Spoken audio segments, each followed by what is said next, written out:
Praise the Lord. आप सभी को जय मसीह की। आए प्रिय, हम आज उस दूसरी वाणी की ओर बढ़ेंगे जो प्रभु यीशु मसीह ने क्रूस पर कही। सो प्रिय, इससे पहले हम वचन की ओर बढ़ें, अगर आपने हमारी इस चैनल को सब्सक्राइब नहीं किया है तो आप इस चैनल को सब्सक्राइब कर लें ताकि आने वाली वीडियो का नोटिफिकेशन आपको मिल सके। सो आए प्रिय, हम दूसरी वाणी की ओर बढ़ते हैं। लुका रचित सुसमाचार और उसका 23 अध्याय और 42 और 43 वचन। तब उसने कहा, हे यीशु, जब तू अपने राज्य में आए तो मेरी सुधि लेना।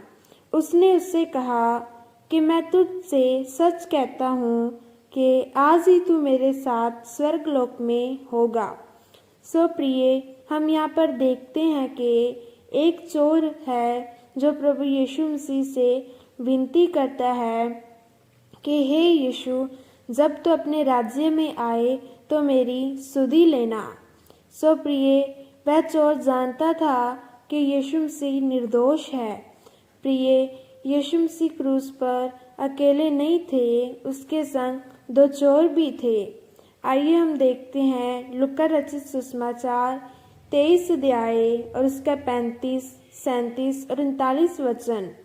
लोग खड़े खड़े देख रहे थे और सरदार भी ठट्ठा करके कहते थे, इसने दूसरों को बचाया। यदि यह परमेश्वर का मसीह है और उसका चुना हुआ है तो अपने आप को बचा ले। 37, यदि तू यहूदियों का राजा है तो अपने आप को बचा। 39, जो कुकर्मी वहाँ लटकाए गए थे उनमें से एक ने उसकी निंदा करके कहा, क्या तू मसीह नहीं तो फिर अपने आप को और हमें बचा। सो प्रिय, यहाँ पर हम देखते हैं कि सभी लोग प्रभु यीशु मसीह से कह रहे थे कि यदि तू मसीह है, यदि तू यहूदियों का राजा है तो अपने आप को बचा ले। परंतु उसके मुंह से कभी भी कोई छल की बात नहीं निकलती थी। आए प्रिय, हम मत्ती 27 अध्याय और उसका 44 वचन पढ़ेंगे। इसी प्रकार डाकू भी जो उसके साथ क्रूसों पर चढ़ाए गए थे उसकी निंदा करते थे। हो सकता है प्रिय, जब यह वचन लिखा गया हो तो वह दोनों डाकू उसकी निंदा करते हो, परंतु बाद में एक डाकू का मन परिवर्तित हो गया। इसका कारण वह पहली वाणी हो सकती है जिसमें प्रभु यीशु मसीह ने कहा, हे पिता, इन्हें माफ कर क्योंकि यह नहीं जानते कि यह क्या कर रहे हैं। उसे क्षमा पाने का रास्ता मिल गया था। आए प्रिय, हम लुका रचित सुसमाचार 23 अध्याय और उसका 39, 40, 41 वचन पढ़ते हैं। जो कुकर्मी वहाँ लटकाए गए थे उनमें से एक ने उसकी निंदा करके कहा, क्या तू मसीह नहीं तो फिर अपने आप को और हमें बचा। सो जो दो डाकू वहाँ पर लटकाए गए थे, सो उसमें से एक डाकू ने कहा, क्या तू मसीह नहीं है तो अपने आप को और हमें बचा। परंतु जो दूसरा होता है वो देखते हैं वो क्या कहता है। इस पर दूसरे ने उसे डांटकर कहा, क्या तू परमेश्वर से भी नहीं डरता? तू भी तो वही दंड पा रहा है और हम तो न्याय अनुसार दंड पा रहे हैं क्योंकि हम अपने कामों का ठीक फल पा रहे हैं, पर इसने कोई अनुचित काम नहीं किया। सो प्रिय, वह डाकू जानता था कि यीशु मसीह निर्दोष है। जैसे वह उन अपराधियों को क्षमा कर सकता है जो उसको क्रूस पर चढ़ा रहे हैं, तो उसको विश्वास हो गया था कि अगर वो क्षमा पा सकते हैं तो मैं भी क्षमा पा सकता हूँ। इसका कारण वह पहली वाणी और परमेश्वर के चेहरे से झलकने वाला प्रेम था। प्रिय, यह दो बातें हैं जिसने डाकू का मन परिवर्तित किया। पहला, क्रूस पर प्रभु की पहली वाणी, जिसमें प्रभु ने कहा, हे पिता, इन्हें माफ कर, क्योंकि यह नहीं जानते कि यह क्या कर रहे हैं। और दूसरा, परमेश्वर के चेहरे से झलकने वाला प्रेम। स्वाय प्रिय, हम आगे देखते हैं, आखिर डाकू ने उद्धार कैसे पाया। डाकू ने जाना कि वह गुनहगार है, वह पापी है।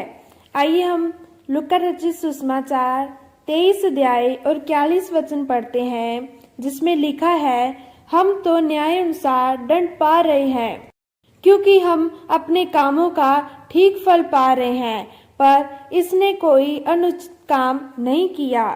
सो प्रिय, उस एक डाकू ने अपना पाप स्वीकार किया। उसने उद्धार पाने के लिए यह पहला कदम उठाया। प्रिय, आज हम यह पहला कदम ही नहीं उठा पाते। हमें लगता है कि हम सब कुछ ठीक कर रहे हैं, हमारे में कोई पाप नहीं है। सो प्रिय, देखें इस पर प्रभु का वचन क्या कहता है। यूहन्ना की पहली पत्री, उसका 1 अध्याय और 8 वचन। यदि हम कहें कि हम में कुछ पाप नहीं, तो हम अपने आप को धोखा देते हैं और हम में सत्य नहीं। सो प्रभु का वचन कहता है कि यदि हम यह मानते हैं कि हमारे में कोई पाप नहीं है, तो हम अपने आप को धोखा देते हैं और हमारे में सत्य नहीं है। उस डाकू ने उद्धार इस प्रकार पाया। पहला, उसने अपना पाप स्वीकार किया और उसने जाना कि वह सजा का हकदार है। और तीसरा, वह जानता था कि यीशु मसीह निर्दोष है।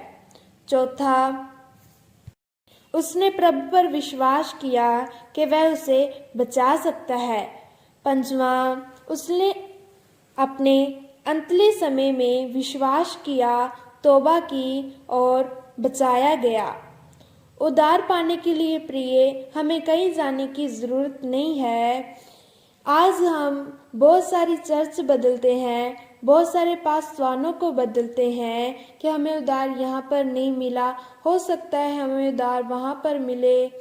सो प्रिय, इसका कारण ये है कि हम पहला कदम ही नहीं उठा पाते, हम अपने पापों को स्वीकार ही नहीं करना चाहते। सो प्रिय, आज हमें अपने पापों को स्वीकार करना है और परमेश्वर पर भरोसा रखना है। जिस प्रकार इस डाकू ने किया, अपने पाप को स्वीकार भी किया और प्रभु यीशु मसीह पर भरोसा भी किया। आज हम सोचते हैं कि बहुत समय हो गया, अब उद्धार नहीं मिल पाएगा, परंतु 5 बातों के अनुसार डाकू ने अपने अंत के समय में तौबा की और उद्धार पाया। जिस समय प्रिय हम तौबा करते हैं, उसी समय हम स्वर्ग के अधिकारी होते हैं।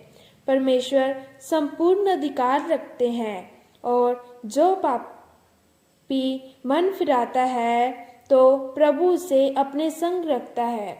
सो प्रिय, जितने भी इस वचन को सुन रहे हैं, वह इस वचन को लाइक, कमेंट और शेयर कर दें, ताकि प्रभु आप सबको बहुत सारी आशीष और बरकत दे। और इस चैनल आमीन मसीह टीवी को सब्सक्राइब भी कर दें।